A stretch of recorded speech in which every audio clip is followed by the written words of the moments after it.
नमस्कार, आप सबका फिर से हार्दिक स्वागत है मेरे इस चैनल पर। आज जो मैं आप सबके लिए साधना लेकर आया हूँ, ये मोहम्मद पहलवान जिंदा की साधना लेकर आया हूँ। ये जो शक्ति होती है, ये बहुत पावरफुल शक्ति होती है और ये जो शक्ति होती है जिन्नातों की कैटेगरी में ये शक्तियाँ आती हैं। ये शक्ति की साधना हिंदू और मुस्लिम दोनों धर्म के लोग कर सकते हैं। इसमें कोई विधि नहीं है, कोई सामग्री नहीं है, कोई ज़्यादा खर्चा नहीं है।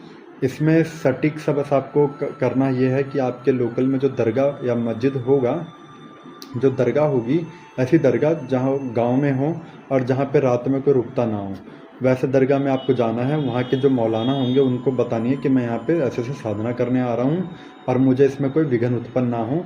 इसके लिए आप उन्हें कुछ दक्षिणा भी दे सकते हैं ताकि आपको साधना काल में कोई रुकावट ना आए। तो वैसे दरगाह में आपको जाना है और आपको नहा धोकर रात के टाइम आपको 10 बजे के बाद आपको जाना है। पूरे दिन आपको ब्रह्मचर्य का पालन रखना है। आपको नहा धोकर इस इत्र वगैरह परफ्यूम वगैरह छिड़क के अपने ऊपर अच्छे से इत्र वगैरह छिड़क लेना है आपको। उसके बाद आपको वाइट ड्रेस पहनना है, चाहे आप वाइट कुर्ता पजामा पहनो, चाहे आप वाइट जीन्स वाइट शर्ट पहनो, चाहे आप वाइट टी शर्ट पहनो, जो भी पहनो जिसमें आप कंफर्ट फील करो, आपको सिर्फ वाइट ड्रेस ही पहनना है। और आपको मिठाई लेकर जानी है, 2 मिठाई लेके जानी है और 1 अगरबत्ती लेके जानी है। आपको जाना है।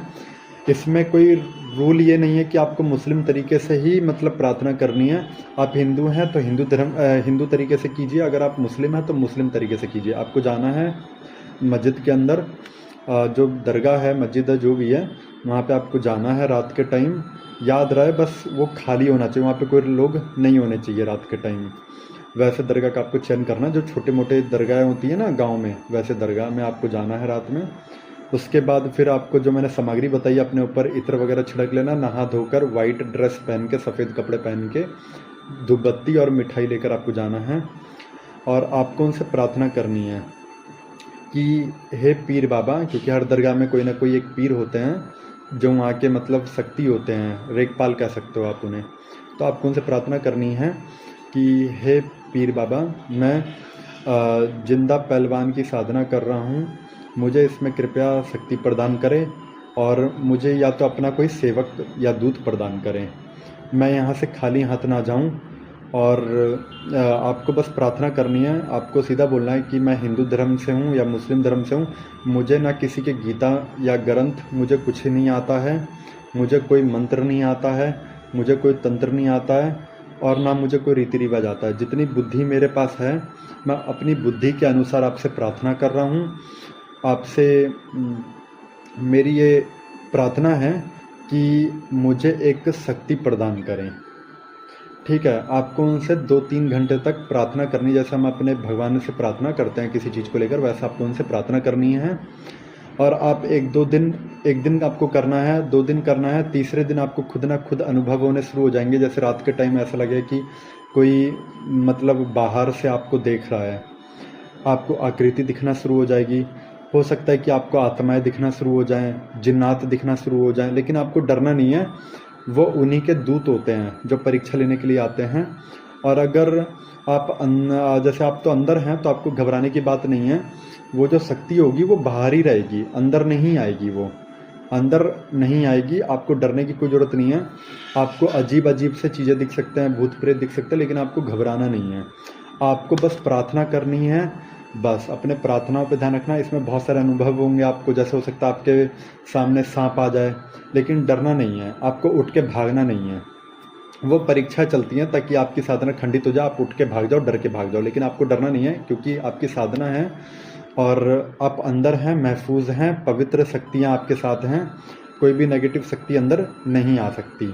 अगर नेगेटिव शक्ति आ भी गई तो वो अंदर नहीं आ पाएगी, दरगाह के अंदर नहीं आ पाएगी।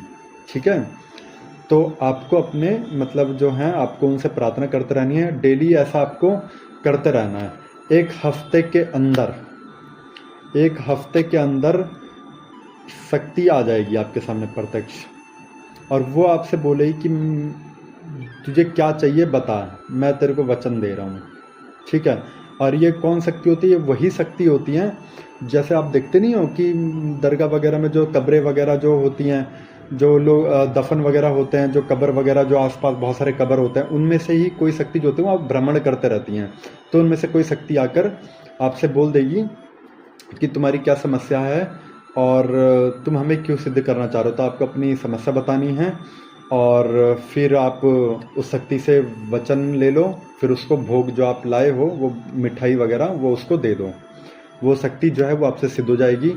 और इस छोटे मोटे गण को सिद्ध करके ही आप बड़े बड़े काम करवा सकते हो, बड़ी बड़ी शक्तियों को हासिल कर सकते हो। अगर आप छोटे गण को भी सिद्ध कर लेते हो तो आप बड़े बड़े जिन्नातों को भी भविष्य में अगर आप साधना करते हो तो उनको भी आप सिद्ध कर सकते हो। वो शक्ति आपको वचन के बाद वो आपसे सिद्ध हो जाएगी और आपको एक दूत मिल जाएगा। फिर आप उससे कोई भी काम करवा सकते हो। और भविष्य में अगर आपको कोई साधना भी करनी होगी, जैसे जिन जिन्नात की, अप्सरा की, परी की, तो उसमें आपको वो सपोर्ट करेगा। ठीक है, तो ऐसी अगली वीडियो के साथ फिर से मुलाकात होगी।